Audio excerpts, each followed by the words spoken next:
गुरुचन्द्राय राधिकायै तदालये कृष्णाय कृष्णभक्ताय तद्भक्ताय नमो नमः। मकां करति वाचलं पङ्गं लङ्घयते गिरिं यत्कृपातमहं वन्दे गुरुपरमानन्दमाधवम्। अजानुलम्बितभुजा कनकावदातो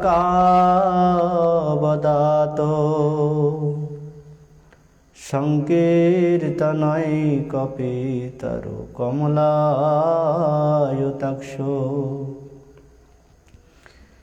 विशम्भरादिजवरा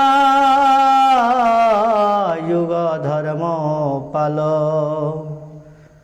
वन्दे जगत्प्रियकरो करुणावतारो। आराध्यो भगवान् व्रजशतनयात् तद्धामो वृन्दावन रम्या कचिदुपासना व्रजवधूवर्गेण जकल्पिता। श्रीमद्भागवत पुराणममलं प्रेमपमार्थमहान् श्रीचैतन्य महाप्रभुर्मतमिदं तत्रादुनपरः। यं प्रव्रजन्तमनुपेतमपेतकृत्यं दैपायनो विरहकातरया जुहवो पुत्रेति तन्मयतया तरवोऽभिनेदोस् तं सर्वभूतहृदयमनिमानो तस्मै। यस्वानुभावमखिलां श्रुतिसारोमेकाम् अध्यात्मदीपमतीतितिर्षतां स्तमन्धम् संसारिणं करुणयाः पुराणगुह्यं तं वेशसनुमुपयामि गुरुमणिनाम्। नारायणं नमस्कृत्य नरं चैव नरोत्तमं देवीं सरस्वतीं व्यासं ततो जयो मुदीरये ततो जयो मुदीरये। भज श्रीकृष्ण चैतन्य प्रभु नित्यानंद श्री अद्वैत गदाधर श्रीवासादि गौरभक्तवृंद। हरे कृष्णा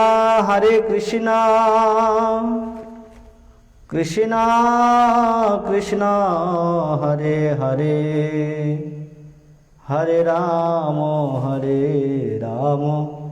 राम राम हरे हरे। हरे कृष्णा कृष्णा कृष्णा हरे हरे हरे राम राम राम हरे हरे। जय ग्रंथराज श्रीमद्भागवत महापुराण की जय, भुवन मंगल हरिनाम संकीर्तन की जय, शुकदेव गोस्वामी की जय, परीक्षित महाराज की নিতাই গৌর সীতানাথ প্রেমানন্দে হরি হরি বল।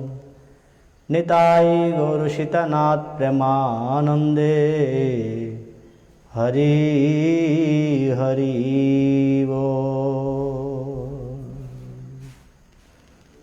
ঠিক আছে।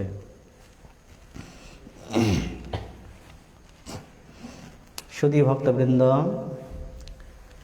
শ্রীমদ্ ভাগবতম আমরা গতকাল আস্বাদন করেছিলাম ভগবান শ্রীকৃষ্ণের জন্মলীলা সম্বন্ধে। তাই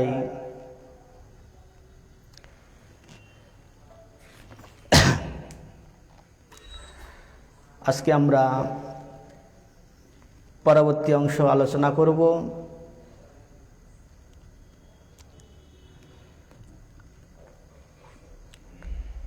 যোগমায়া ভগবান আত্মজা রূপে তিনি আবির্ভূতা হলেন। তাই যোগমায়াকে যখন বধ করতে গেলেন কংস, তখন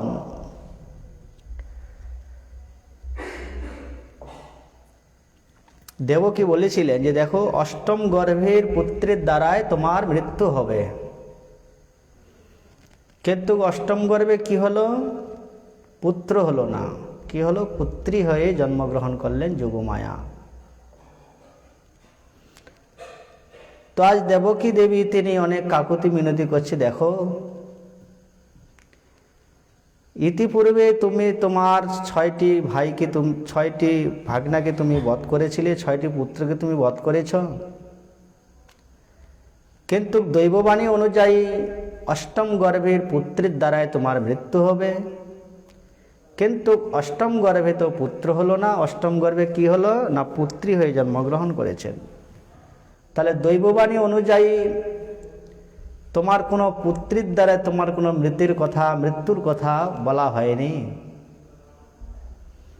তাহলে এই যে মেয়েটি দৈববাণী অনুসারে তোমার অষ্টম গর্ভের পুত্র হওয়ার কথা, কিন্তু এই সন্তান কন্যা, অতএব এই কন্যাকে তুমি হত্যা আর করিও না। দেবকী বলছেন এই সন্তানকে তুমি হত্যা করো না। কিন্তু পাপমতি কংস ভগিনীর কথায় কর্ণপাত না করে বলপূর্বক কন্যাটিকে কোল থেকে কেড়ে নিয়ে পাষাণের উপর নিক্ষেপ করতে গেলেন। কি করলেন?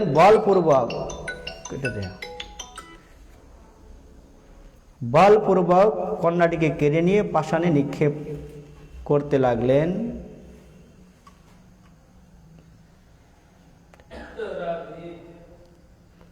সেই কন্যা কংসের হাত থেকে ছুটে অষ্টভুজা মূর্তি রূপে ধারণ করে আকাশে গমন করলেন।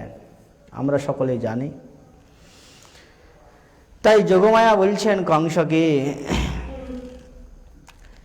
কে মায়া হতয়া মন্দ জাত খলো তবন্তকৃত यत्र चको वा पूर्व शत्रुर माहिंसी कृपणान বৃথা। বলছেন কি মায়া হত্যা মন্দ জাত খলু তবান্তকৃত। বলছেন কি মায়া হত্যা মন্দ, বলছে আমাকে হত্যা করে তোমার কি লাভ? যোগমায়া বলছেন তোমার প্রাণহন্তা অন্য কোথাও জন্মগ্রহণ করেছে। যোগমায়া দেবী তিনি অষ্টভুজা মূর্তি রূপ ধারণ করে তিনি আকাশে থেকে বলছেন কংসকে যে আমাকে হত্যা করে তোমার কোনো লাভ নেই, তোমার প্রাণহন্তা অন্য কোথাও জন্মগ্রহণ করেছে। আর তুমি যে এই সমস্ত নিষ্পাপ শিশুদেরকে হত্যা করেছ, বলছেন এ শুধু বৃথা তুমি হত্যা করেছে এদেরকে। এই কথা বলেই সেই দেবী অন্তর্হিতা হলেন, মানে যোগমায়া তিনি আত্মগোপন করলেন। তারপর কংস চিন্তা করছেন যে দেবতারাও মিথ্যা কথা বলে, এতদিন জানতাম যে অসুররা মানুষ মিথ্যা কথা বলে, কিন্তু এখন দেখছি দৈববাণীতেও মিথ্যা কথা বলা হয়েছে। কিন্তু অষ্টম গর্ভের সন্তান ভগবান কৃষ্ণ তিনি তো জন্মগ্রহণ করেছিলেন। তো অষ্টম গর্ভের সন্তান ভগবান কৃষ্ণ তিনি জন্মগ্রহণ করেছিলেন, কিন্তু সেটা তো কংস বুঝতে পারেননি।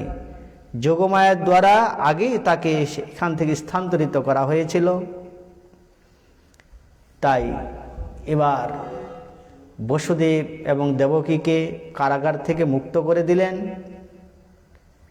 এবার ওই যে বলেছেন যোগমায়া যে তোমার প্রাণহন্তা অন্য কোথাও জন্মগ্রহণ করেছে, তাই কংস কি করতে লাগলেন, তিনি এই ব্রজের মধ্যে যত রকমের যত ছোট বাচ্চারা যত শিশুরা জন্মগ্রহণ করতে লাগলেন, প্রত্যেককেই এবার খুঁজে খুঁজে বের করে তাদেরকে প্রাণ নাশ করবার জন্য এবার মন্ত্রণা করলেন। সমস্ত মন্ত্রীগণকে ডেকে যত তার রাক্ষস যত তার অসুরগণ ছিলেন তার অধীনত্বে সকলকেই প্রেরণ করতে লাগলেন বিভিন্ন জায়গায়। কিন্তু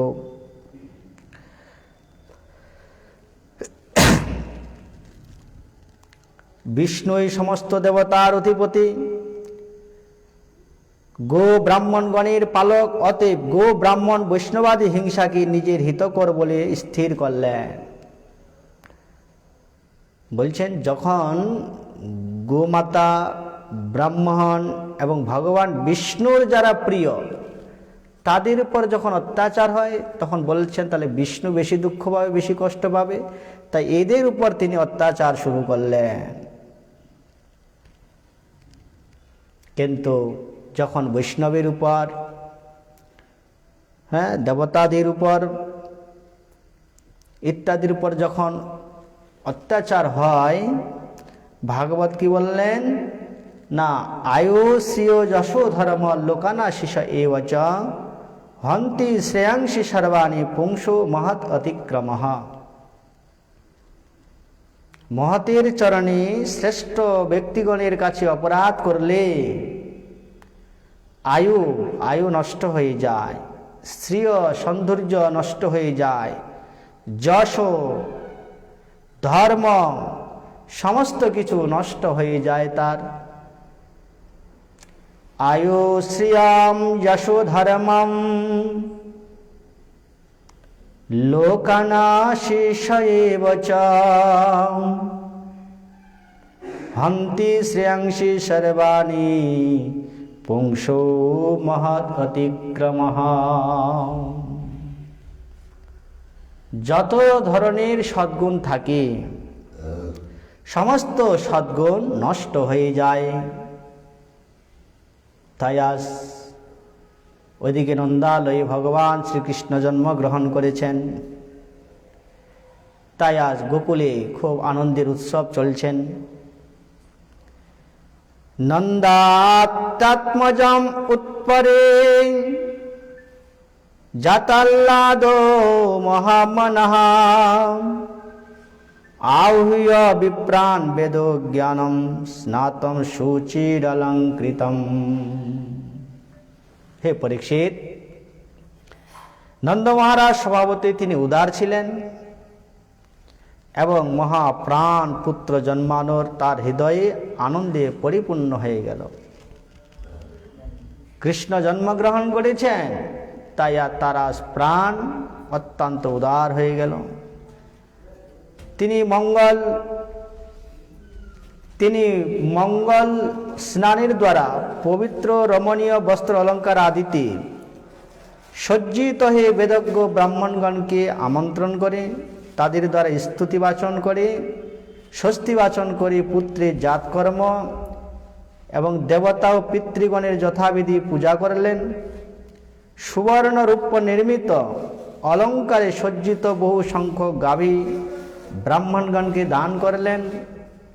এইভাবে নন্দ মহারাজ তিনি কৃষ্ণের জন্মোৎসব তিনি পালন করছেন। কেননা কালেন স্নান শৌচভ্যাম সংস্কারস্তপসে জয়া শুদ্ধন্তি দানৈ সন্তুষ্টম দ্রব্যানাত্মা আত্মবিদ্যয়া।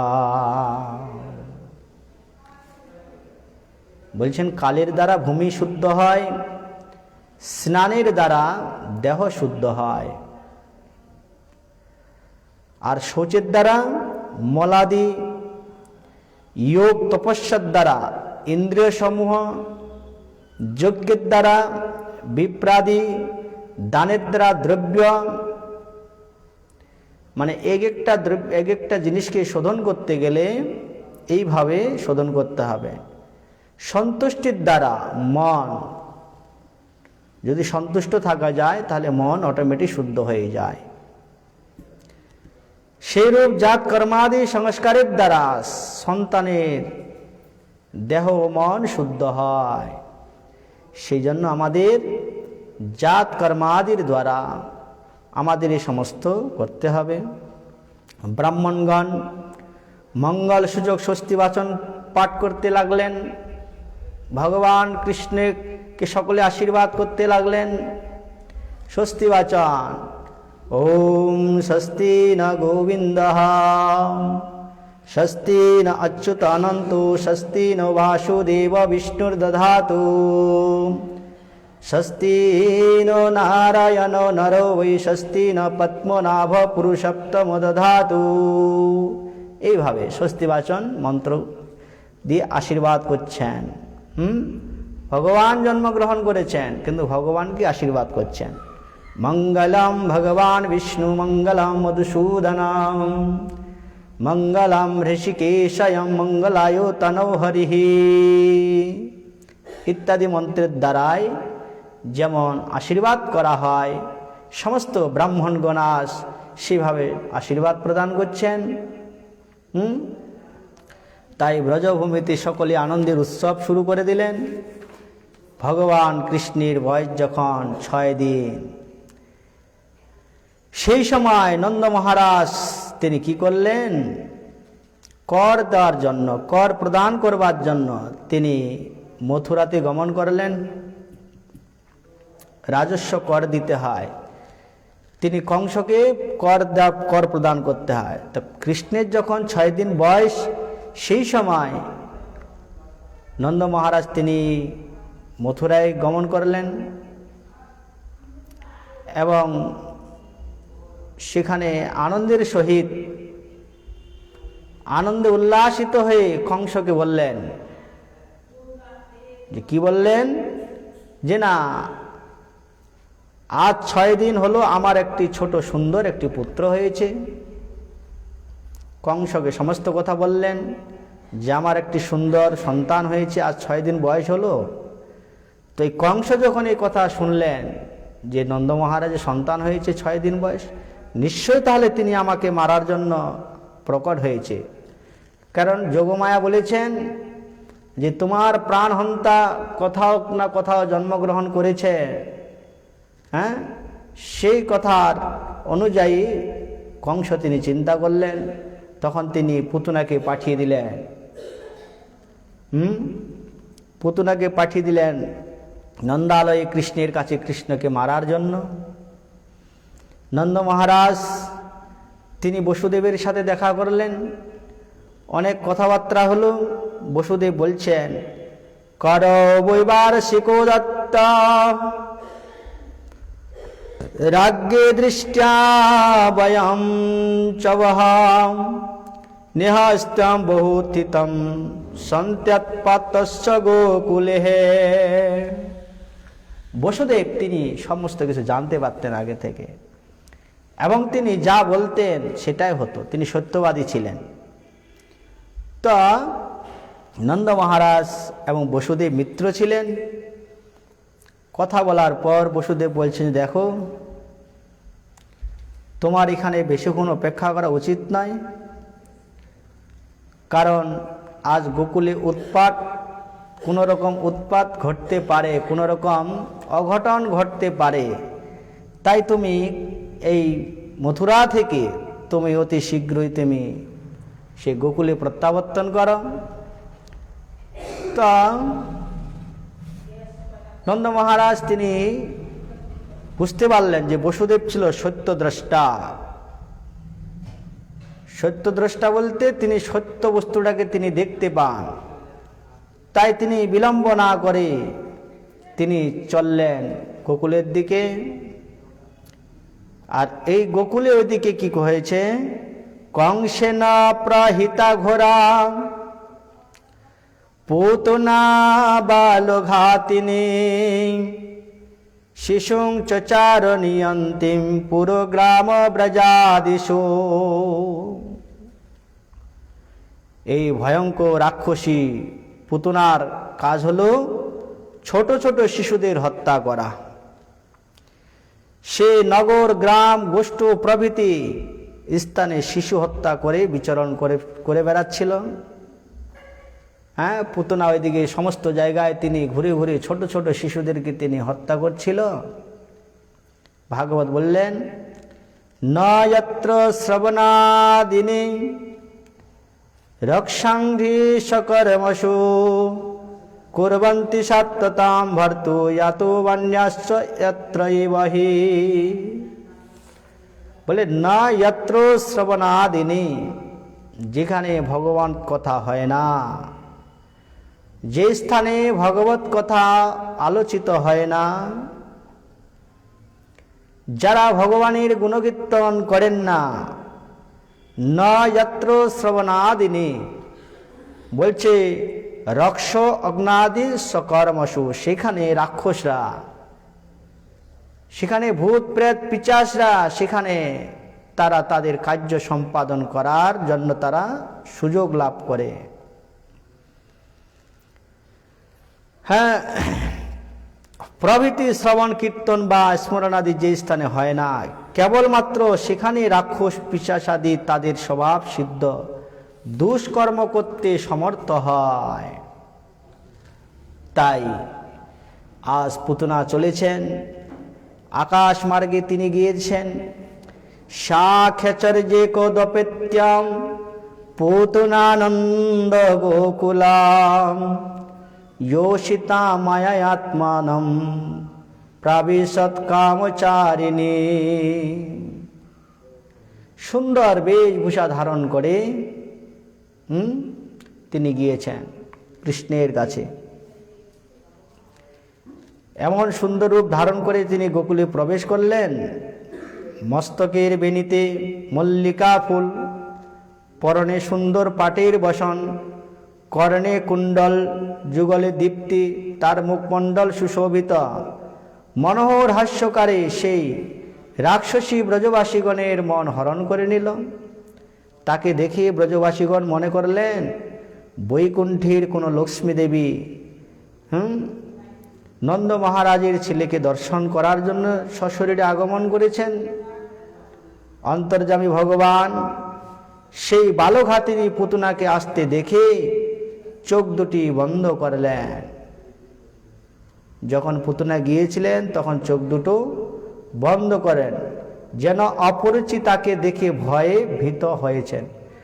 বাচ্চা শিশুরা যেমন কোনো অপরিচিতি কাউকে দেখলে তারা ভয় পায়, ঠিক সেইভাবে ভগবান কৃষ্ণ তিনি কি করলেন, পুতনাকে দেখে চোখ দুটি বন্ধ করে দিলেন। কেন বন্ধ করলেন না, ভগবান যদি কাউকে দর্শন করেন তাহলে তার স্বরূপটা প্রকাশ হয়ে যাবে। তার যে আসল স্বরূপ হচ্ছে তিনি তো রাক্ষসী, তিনি তো আসলে সুন্দরী কেউ নন। পুত না, পুত মানে পবিত্র, না মানে নয়, যার মধ্যে কোনো পবিত্রতা নেই তাহাকে বলা হয় পুতনা। তিনি তো পাপিনী রাক্ষসী। তাহলে ভগবান যদি তার দিকে একবার চোখ তাকিয়ে দেখে তাহলে কি হবে, তার আসল স্বরূপটা প্রকাশ হয়ে যাবে, তার যে রাক্ষসী শরীরটা। তাই ভগবান তিনি চোখ দুটি বন্ধ করে ফেললেন। চোখ দুটি বন্ধ করে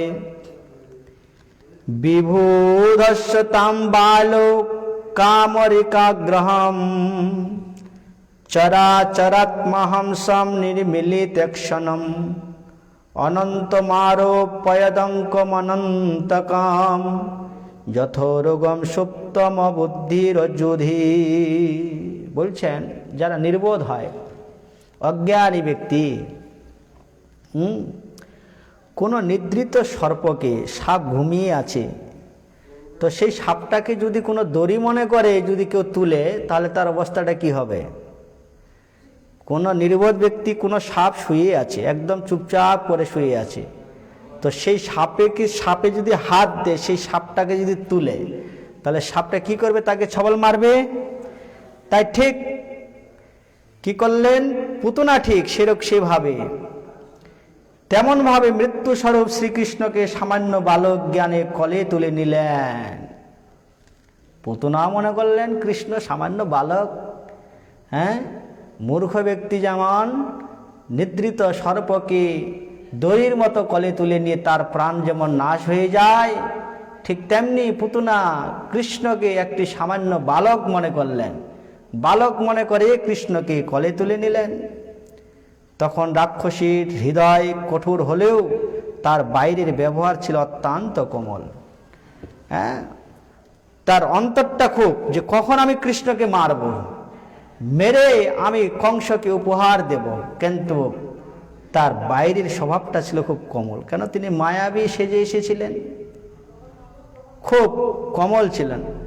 পরমা সুন্দরী রমণীকে দেখে যশোদা রোহিণী এক নজরে তাকাতে লাগলেন। মায়াবী বিদ্যা জানতেন পুতনা। যশোদা রোহিণী তারা কি করলেন? এক নজরে তারা দেখে আছেন। সেখানে ভগবানের ভক্তগণকেও মায়াবী লাগিয়ে দিয়েছে। চিন্তা করে দেখুন, এক নজরে তারা দেখে আছেন।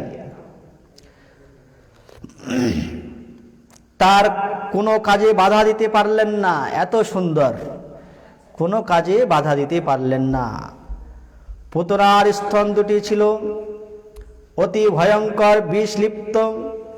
বালককে কোলে নিয়েই প্রাণনাশক স্তন তার মুখে দিল। তিনি স্তনে বিষ মেখে তিনি কৃষ্ণের মুখে তিনি দিল। বালকরূপী ভগবান পুতনার প্রাণটিকে আকর্ষণ করার জন্য তার স্তন যুগল দুই হাত দিয়ে কোমলভাবে পেষণ করে পান করতে লাগলেন। যে পুতনা রাক্ষসী অসহ যন্ত্রণা অস্থির হয়ে উচ্চস্বরে চিৎকার করতে লাগলেন। ভগবান কৃষ্ণ তিনি তখনও চোখ খুলেননি। তিনি নিদ্রিত অবস্থায় তিনি ওই পুতনার স্তন পান করতে লাগলেন, এমনভাবে টানতে লাগলেন, এমনভাবে পেষণ করতে লাগলেন। পুতনা চিৎকার করে বলতে লাগলেন, সামুঞ্চলামিতি প্রভাসিনী নিষ্পীড্যমানাখিলা জীবমর্মণি বিবৃত নেত্রে চরণ ভুজৌ মোহর প্রসন্ন গাত্রাক্ষিপতিরুদহ। সা মুঞ্চলমিতি প্রভাসিনী। মুঞ্চ মানে ছাড়ো ছাড়ো। বলছেন আর না। তখন তার চোখ দুটি বিস্ফোরিত, আসল স্বরূপটা তার প্রকাশ পেতে লাগলো। সর্বাঙ্গে ঘর্ম, সমস্ত শরীর দিয়ে ঘাম পড়তে লাগলো। ভগবান কৃষ্ণ তিনি এমনভাবে তাকে নিষ্পীড়ন করতে লাগলেন। তার স্তন দুটি হস্তপদ ছুটতে ছুটতে আর্তনাদ করে কাঁদতে লাগলেন। তার প্রচণ্ড চিৎকারে পৃথিবী কম্পিত হলে সেই শব্দে ব্রজবাসীগণ ভূমিতলে পতিত হলো। কত বড় শরীর ছিল! তার প্রচণ্ড চিৎকারে পৃথিবী পর্যন্ত কম্পিত হচ্ছিল, এত বড় শরীর ছিল।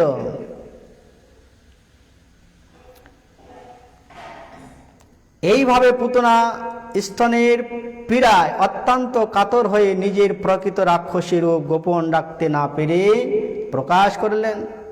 তার দেহ থেকে প্রাণ বেরিয়ে গেল। দেহ পতনের ফলে 6 ক্রোশ ব্যাপী বৃক্ষ সম চূর্ণ বিচীর্ণ হলো। কত বড় শরীরটা ছিল! 6 ক্রোশ। 6 ক্রোশ মানে 1 ক্রোশ সমান সমান কত? 3 কিলোমিটার নাকি? না 2 কিলোমিটার? 3 কিলোমিটার নাকি? 3 কিলোমিটার মানে তাহলে 21 কিলোমিটার ছিল তার শরীরটা। যেখানে পড়েছে যত বৃক্ষ সমস্ত কিছু চূর্ণ বিচূর্ণ হয়ে গিয়েছিল। সমস্ত কিছু চূর্ণ বিচূর্ণ হয়ে যায়। তার কীরকম শরীর ছিল না, বলছেন ঈশামাত্রৎ গ্রহম দ্রষ্টস্যম গিরিকন্দর নাসিকম গণ্ডশৈলস্তনম রুদ্রম প্রকীর্ণারুণ মূর্ধজম অন্ধকূপ গভীরাক্ষ পুলিনরোহ ভীষণম বদ্ধ সেতু ভুজির ভূমি শূন্য তয়োরহদ্রম। পুতনা শরীরের কথা বলছেন। লাঙ্গলের ফলার মতো বড় বড় দাঁত, চিন্তা করো, দাঁতগুলা ছিল ওই যে নাঙ্গল যে ভূমি চাষ করে, সেই যে চাষ করার মতো তার দাঁতগুলা ছিল।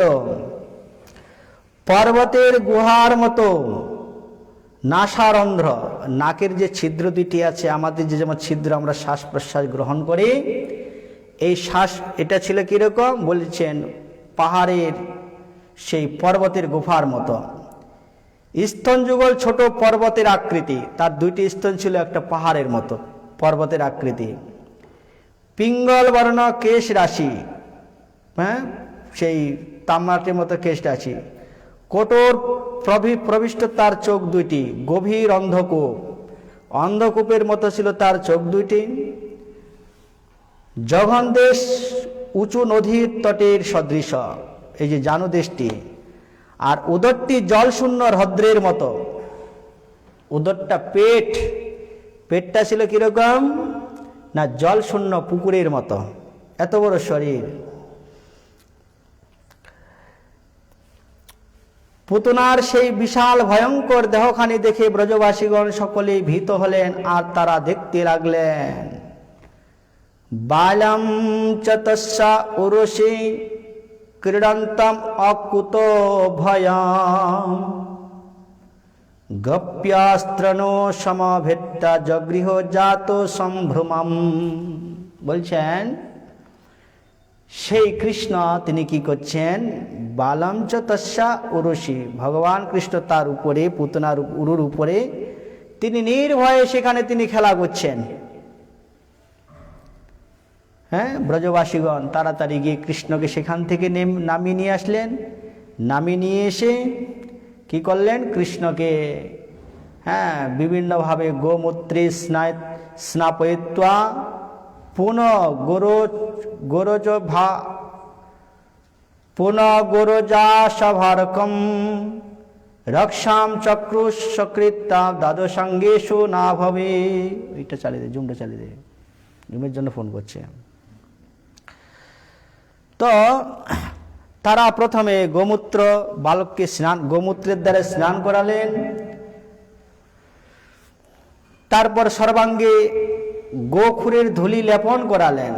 গাভী মাতার যে পায়ের ধুলি আছে, সেই ধুলির দ্বারাই স্নান করালেন, পবিত্র। তারপর ভগবানের দ্বাদশ নামের তিলক রচনা করালেন। ব্রজবাসীগণ গোপিনীগণ ভগবানকে দ্বাদশ অঙ্গে তিলক রচনা করালেন। যিনি অনন্ত ব্রহ্মাণ্ডের মালিক ভগবান কৃষ্ণ, সেই ভগবান কৃষ্ণকেই তারা কি করলেন, তারা তাদের নামেই তাদেরকে তিলক করাচ্ছেন। দ্বাদশ অঙ্গে দ্বাদশ দেবতার নাম বলা হয়। ললাটে কেশবন্ধয়িত নারায়ণ মথোদরে বক্ষস্থলে মাধবং তু গোবিন্দম কণ্ঠকূপকে বিষ্ণুঞ্চ দক্ষিণো পাশে বাহু চ মধুসূদনম। তাহলে এইভাবে দ্বাদশ সঙ্গে ভগবানকে আজ তিলক করাচ্ছেন ব্রজবাসীগণ। তাহলে আজ সেই কথা বলছেন। সেই সময় নন্দ মহারাজ তিনি মথুরা থেকে ফিরলেন। মথুরা থেকে যখন তিনি গোকুলে ফিরে সেই পুতনার বিশাল দেহটি দেখে বিস্মিত হলেন, তখন বসুদেব, সেই নন্দ মহারাজ তার বসুদেবের কথা মনে পড়ল যে বসুদেব তিনি ছিলেন সত্যদ্রষ্টা। তাই বসুদেবের কথা মনে পড়ে তিনি মনে মনে চিন্তা করলেন, বসুদেব তো ঠিকই বলেছেন। তারপর অনন্তর গোকুলে যারা শবদাহ করেন তাদের ডেকে এনে দাহ কার্য সম্পূর্ণ করলেন। ভগবান শ্রীকৃষ্ণ পুতনার স্তন পান করায় তাকে কি করলেন, ধাত্রী গোত্রী প্রদান করলেন। ধাত্রীগতি, মানে মাতা যে স্থানে থাকেন তাকে সেই স্থানে প্রেরণ করলেন ভগবান কৃষ্ণ। তাহলে দেখুন, পুতনা তিনি কৃষ্ণকে মারবার জন্য তিনি গিয়েছিলেন। ভগবান কৃষ্ণ তাকে মেরে কি করলেন না, তাকে ধাত্রীগতি, মাতৃস্থান তাকে প্রদান করলেন। তো সে কথা বলছেন, কিম পুনঃ শ্রদ্ধয়া ভক্ত্যা কৃষ্ণায় পরমাত্মনে यस्सन् प्रियतम किं नो रक्तस्तत्मातरो यथा। বলছেন তাহলে যারা জননীর মতো স্নেহ এবং অনুরাগ নিয়ে ভক্তির সহিত প্রিয় বস্তু কিংবা ভগবানকে যে বস্তু গ্রহণে সন্তুষ্ট হন, তাদের সম্পর্কে আর কি বলার আছে। পুতনা তিনি স্তনে বিষ মেখে ভগবানকে মারতে গিয়ে প্রদান করেছিলেন, স্তন পান করিয়েছিলেন। তাহলে কেউ যদি এরকম ভগবানকে সন্তুষ্ট বিধানে জননীর মতো অনুরক্ত হয়ে স্নেহ ভরে ভগবানের প্রিয় বস্তু যদি কেউ ভগবানকে দান করেন, ভগবানকে দেন, তাহলে তার সম্পর্কে ভাগবত, তার সম্পর্কে বেদ বর্ণনা করে শেষ করতে পারেননি। তাই আজ ভগবান কৃষ্ণের যখন হে রাজন, শ্রীকৃষ্ণের যখন মাত্র 11 দিন 11 দিনে সেদিন শকটের নিচে, শকটে মানে গরুর গাড়ি আছে না, গরুর গাড়িকে শকট বলা হয়, কমল শয্যায় শায়িত অবস্থায় স্তনপান করার জন্য ক্রন্দন করতে করতে পদসঞ্চালন দ্বারা শকটে প্রবিষ্টিত শকটাসুরকে বধ করেছিলেন।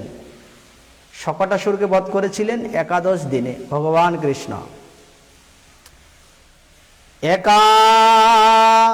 একদা অহম রুহম আরূঢ়ম লালয়ন্তি সুতম সতে গড়িমানম শিশোর্বরম নসে গিরিকুটকম। কৃষ্ণের বয়স যখন 1 বৎসর, তখন একদিন স্তনপান করাতে যশোদা স্তনপান করাতে করাতে যশোদা অনুভব করলেন গোপাল যেন পর্বতের ন্যায় ভারী হয়ে যাচ্ছে একদিন। তখন কৃষ্ণের বয়স হচ্ছে 1 বৎসর। তো 1 বৎসর বয়সে ভগবান কৃষ্ণকে মা যশোদা স্তনপান করাচ্ছেন, কোলে নিয়েছেন, কিন্তু গোপাল এত ভারী হয়ে যাচ্ছে, তিনি গোপালকে আর কোলে রাখতে না পেরে তিনি মাটিতে শোয়ালেন। মাটিতে শোয়া মাত্রই তৃণাবত নামক এক অসুর ঘূর্ণিবায়ু রূপে সমস্ত গোকুলকে ধুলোরাশিতে অন্ধকার করে বালককে অপহরণ করে আকাশের উপরে নিয়ে চলে গেলেন। তৃণাবর্ত সুরের কথা বলছেন। সেই তৃণাবর্ত সুর তিনি ঘূর্ণিঝড়ের রূপ ধারণ করে তিনি ভগবানকে, গোপালকে তিনি অপহরণ করবার জন্য তিনি এসেছিলেন। তিনি আকাশে উড়ে নিয়ে চলে গেলেন। ভগবান কৃষ্ণ কি করলেন, তার কণ্ঠদেশ হাত দ্বারা ধরেছেন। তিনি এমন ভারী হয়ে গেল কৃষ্ণ, তৃণাবর্ত সুর তিনিও আর রাখতে পারলেন না আকাশের মধ্যে। সেই তৃণাবর্ত সেই অসুরকে নিয়ে ভগবান কৃষ্ণ মাটিতে পতিত হলেন এবং তার কণ্ঠ রুদ্ধ করে দিয়ে, তার নিঃশ্বাস বন্ধ করে দিয়ে তাকে বধ করলেন। এইভাবে ভগবান কৃষ্ণ তিনি কি করলেন, ভগবান কৃষ্ণের আরেক নাম হচ্ছেন হতারি গতিদায়ক।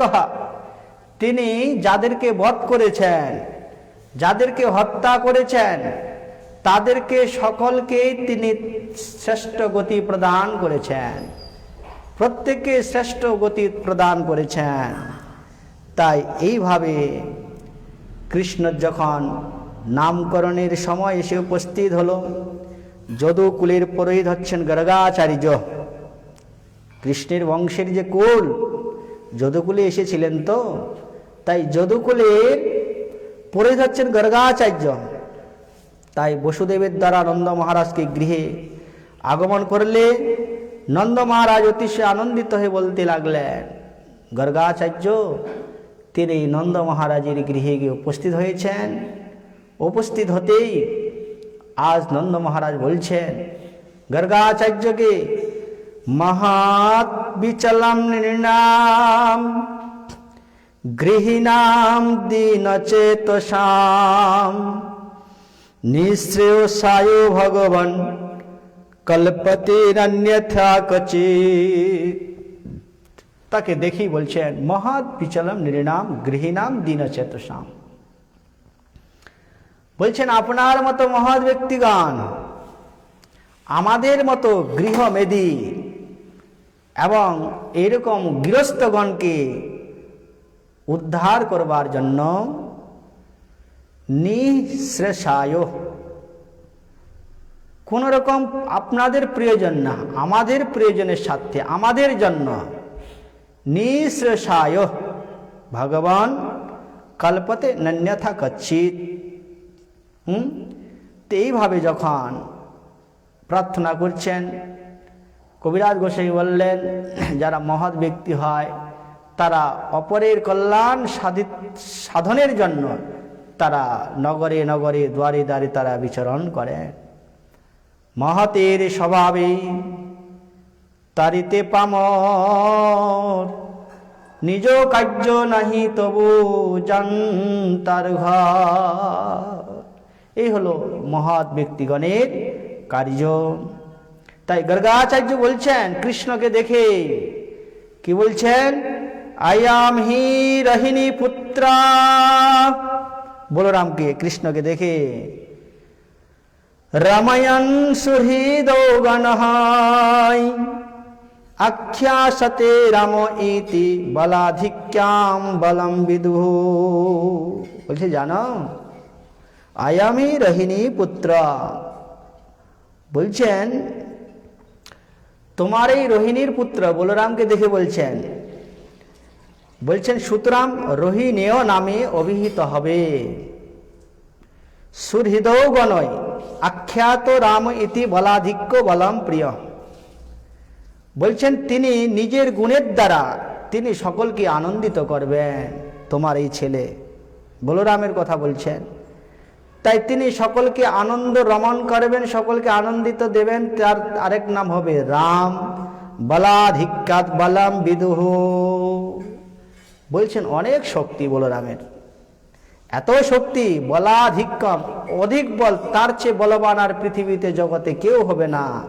তাই বলছেন পণ্ডিতগণ তাকে বলম বিদুঃ, তাকে বলরাম বলে আখ্যায়িত করবেন।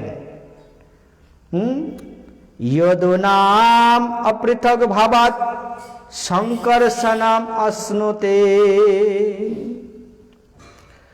আবার বলছেন শারীরিক বল প্রচন্ড হওয়ার জন্য এর অপর নাম হবে বল। এ সকলকে আকর্ষণ করে তাদের মিলন ঘটাবে, এই জন্য একে সংকর্ষণ বলা হবে। তিনি প্রত্যেককে একে অপরকে আকর্ষিত করে সকলেরই মিলন ঘটাতে পারেন, যিনি মিলন ঘটাবেন যিনি, তাহাকে বলেছেন সেই জন্য সংকর্ষণ। কিন্তু তোমার এই পুত্র, এই কৃষ্ণের কথা বলছেন, বলছে কৃষ্ণের কথা বলতে গিয়ে বলছেন যে দেখো আসন বর্ণাস্ত্রয়স্য গৃহ্ণত অনুযোগাম তনো। আসন, আসন শব্দটা হলো ছিল, পূর্বে ছিল। আসন আসিত, আসন মানে বহু বচনে বলেছেন, আসন আসিত এগুলো হলো ভূতকালের শব্দ, আর ভবিষ্যতি ভবিষ্যৎকালের শব্দ। তাই বলছেন আসন বর্ণাস্ত্রয় ইয়াসু, তিনটি বর্ণে ইতিপূর্বে ছিল তোমার এই ছেলে। গৃহ্ণতনু যুগান্তনু, কিন্তু সে তিনটা বর্ণে কি ছিল না, শুক্ল রক্তস্তথা পীতম। শুক্ল শ্বেত বর্ণের কথা বলেছেন। বলছেন তোমার এই যে ছেলে কৃষ্ণের কথা বলছেন, তোমার এই ছেলে ইতিপূর্বে তিনি শুক্ল বর্ণ ছিলেন, রক্ত বর্ণ ছিলেন, পীত বর্ণ ছিলেন, কিন্তু ইদানিম কৃষ্ণতাম গতঃ, ইদানিম তিনি কৃষ্ণ বর্ণরূপে তিনি প্রকাশিত হয়েছে। তাহলে নন্দ মহারাজ বলছেন তোমার এই ছেলে পীতবর্ণ ছিল, গৌর অবতারের কথা বলেছেন। বলছেন বর্ণস্ত্রয়, তিনটি বর্ণ ইতি পূর্বে ছিল, শুক্লবর্ণ, শ্বেতবর্ণ সত্যযুগে, রক্তবর্ণ তিনি রাম অবতারের কথা বলেছেন, আর পীতবর্ণ অর্থাৎ কলিযুগ পাবন অবতারী ভগবান গৌর সুন্দরীর কথাও ভাগবতে প্রমাণিত আছে। ধ্যেয়ম সদা পরিভবগ্নমভীষ্টদহম তীর্থস্পদা বিরিঞ্চিনতম শরণ্যম ভৃত্যার্তিহ প্রণতপালো ভবাব্দিপতাম বন্দে মহাপুরুষতে চরণারো বৃন্দাম। त्यक्त्वा सुदुस्तेजो सुरस्पित राज्य लक्ष्मी धर्मिष्ठ राज्य वचसा जगदोगारण्यम इत्यादि श्लोकेर द्वाराय श्रीमद् भागवते महाप्रभुके प्रमाण करेছেন। वंदे महापुरुषेते चरणार वृंदाम। कलिते कोनो लीला अवतार भगवान करेनনি, তাই বর্ণের দ্বারাই তার লক্ষণের দ্বারাই একমাত্র ভগবান প্রতিপাদিত হয়, ভগবান রূপে প্রমাণিত হয়। যেই কথা আমরা শ্রী চৈতন্য চরিতামৃত অবলম্বন করলে, অর্থাৎ সেখানে সার্বভৌম ভট্টাচার্য এবং তার ভগ্নিপতি ছিলেন গোপীনাথ আচার্য, সেখানে পুরীধামে আলোচনা করেছিলেন। যখন গোপীনাথ আচার্য, সেই গোপীনাথ আচার্য তিনি তার ভগ্নিপতি ছিলেন সার্বভৌম ভট্টাচার্য, সেখানে এই অবতার বিষয়ে সেখানে অনেক কথা সেখানে বলেছিলেন। সার্বভৌম ভট্টাচার্য তিনি প্রথমে বিশ্বাস করতে চাননি, তিনি গোপীনাথ আচার্য বলছেন চৈতন্য মহাপ্রভু তিনি স্বয়ং ভগবান, কিন্তু সার্বভৌম ভট্টাচার্য বলছেন না, কলিতে কোনো অবতারের কথাই বলা হয়নি, সত্যি কথা বলেছেন। কিন্তু কলিতে তো ভগবান তিনি লীলা অবতার করেন না, তার লক্ষণের দ্বারাই তটস্থ শক্তি স্বরূপ শক্তির দ্বারাই ভগবানের ভগবতত্ব প্রতিপাদিত হয়। সেখানে সার্বভৌম ভট্টাচার্য পরে বলেছিলেন যে দেখো, কলিযুগে লীলাবতার করেন না, কিন্তু কলিযুগে তার স্বরূপ লক্ষণের দ্বারায় তটস্থ লক্ষণের দ্বারায় একমাত্র ভগবানের ভগবতত্ব সেটা প্রমাণিত হয় সেখানে। আর এটা জানা যায় কি করে না, ভগবত কৃপার দ্বারাই একমাত্র ভগবানকে জানা যায়। সেখানে গোপীনাথ আচার্য তিনি ভাগবতের শ্লোককে চয়ন করে তিনি বলেছিলেন, যে সেখানে বলেছিলেন, শ্লোকগুলো মনে আসছে না ঠিক, অতাপিতে দেব পদাম ভুজদায় প্রসাদ লেশানুগৃহীত বহি জানাতি তত্ত্বদ ভগবান মহিম ন চান্ন চিরম বিচ্ছিন্ন নপি। বুঝে দেখো, অতাপিতে দেব পদাম ভুজদায়, তার প্রসাদের দ্বারা, তার পাদ পদ্মের দ্বারা প্রসাদ লেশানুগৃহীত বহি, একমাত্র ভগবানের প্রসাদ কৃপার দ্বারা, তার যদি কৃপা লেশ কারো উপরে বর্ষিত হয়, প্রসাদ লেশা অনুগৃহীত বহি, যদি প্রসাদ কৃপার লেশ অনুগৃহীত হয় কারো উপরে, তখনই বলেছেন জানাতি তত্ত্ব, তিনি তত্ত্ববস্তু জানতে পারবেন, তিনি একমাত্র ভগবানকে জানতে পারবেন। জানাতি তত্ত্ব ভগবান মহিম্না, তিনি ভগবানের মহিমাটা জানতে পারেন। নচেত বেদ বেদান্ত উপনিষদ সমস্ত কিছু জলে গুলিয়ে খেয়ে ফেললেও সার্বভৌম ভট্টাচার্য তিনি কম পণ্ডিত ছিলেন না, তিনি বেদান্তের অদ্বিতীয় পণ্ডিত ছিলেন, কিন্তু ভগবানকে কি জানতে পেরেছিলেন?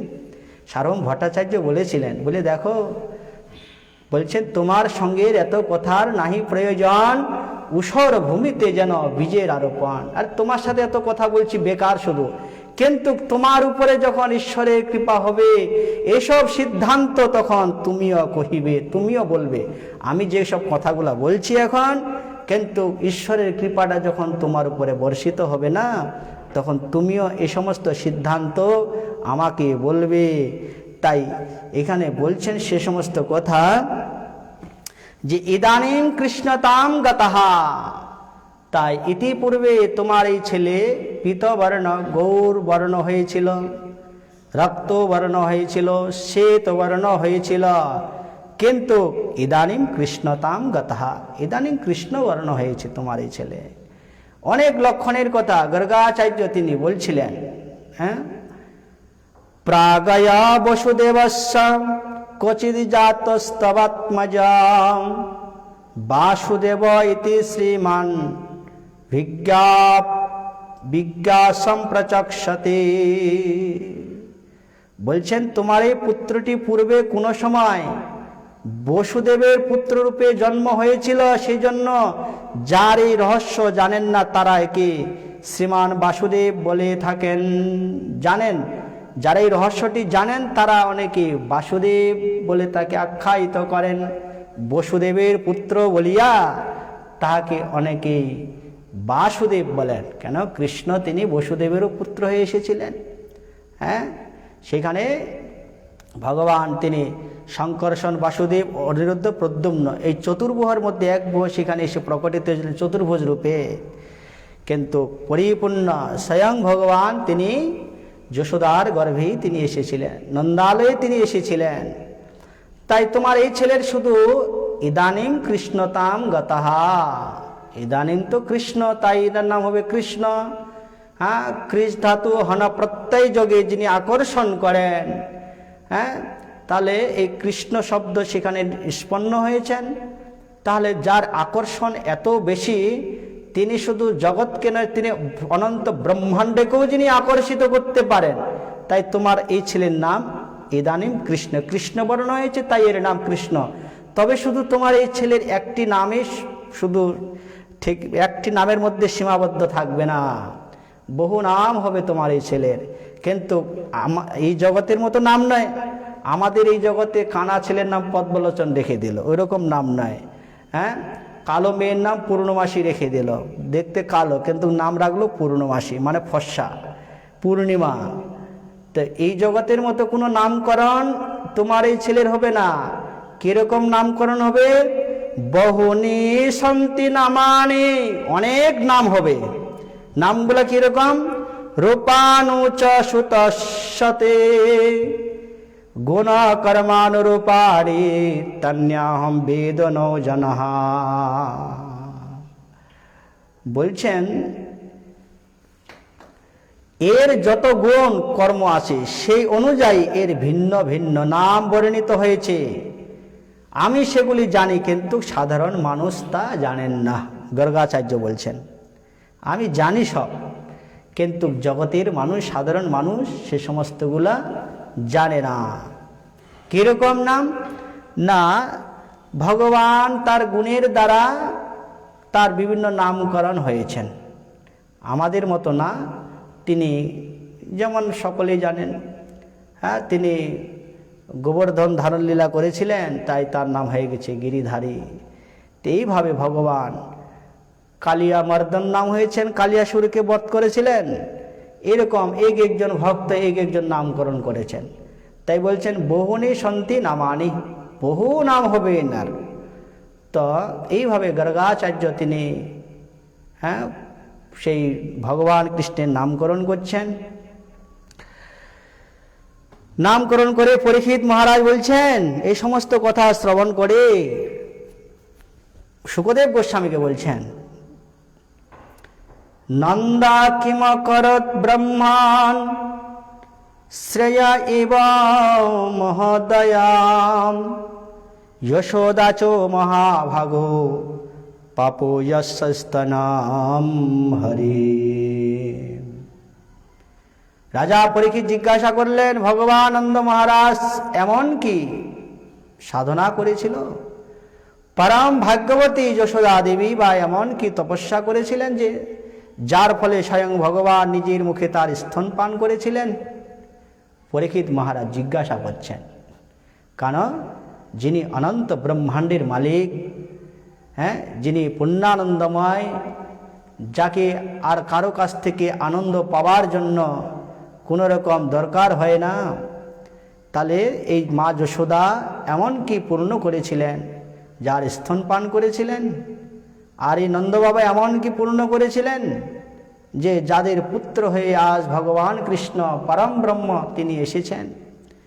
পরীক্ষিত এ কথা জিজ্ঞাসা করলে তাই সুখদেব গোস্বামী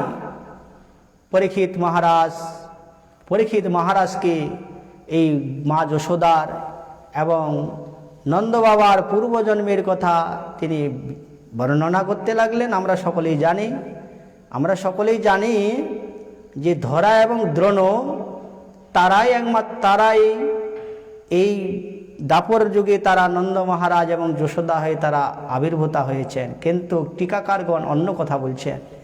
সেটা ঠিক আছে, কিন্তু টিকাকারগণ বলছেন এই নন্দ বাবা এবং মা যশোদা, নন্দ বাবা মা যশোদার কথা বলতে গিয়ে বলছেন ভগবান কৃষ্ণ তার নিজের হৃদয় থেকে তাদেরকে প্রকাশিত করেছেন, না হলে এত বাৎসল্য রস তারা কখনো আস্বাদন করাতে পারেন না।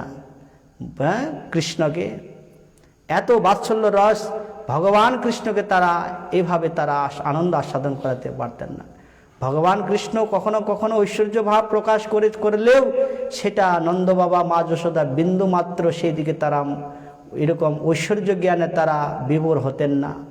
পরক্ষণেই মা নন্দ বাবা তিনি সেই কৃষ্ণকে বলতেন যে বাবা আমার পাদুকাগুলা নিয়ে আসো।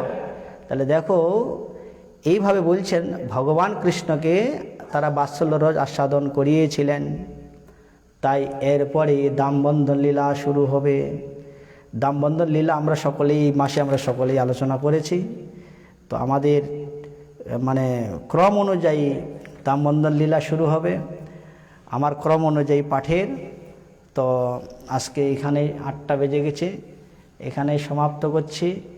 বাঞ্ছা কল্পতরুভ্যশ্চ কৃপা সিন্ধু ভৈবচ পতিতানাং পাবনেভ্যো বৈষ্ণবেভ্যো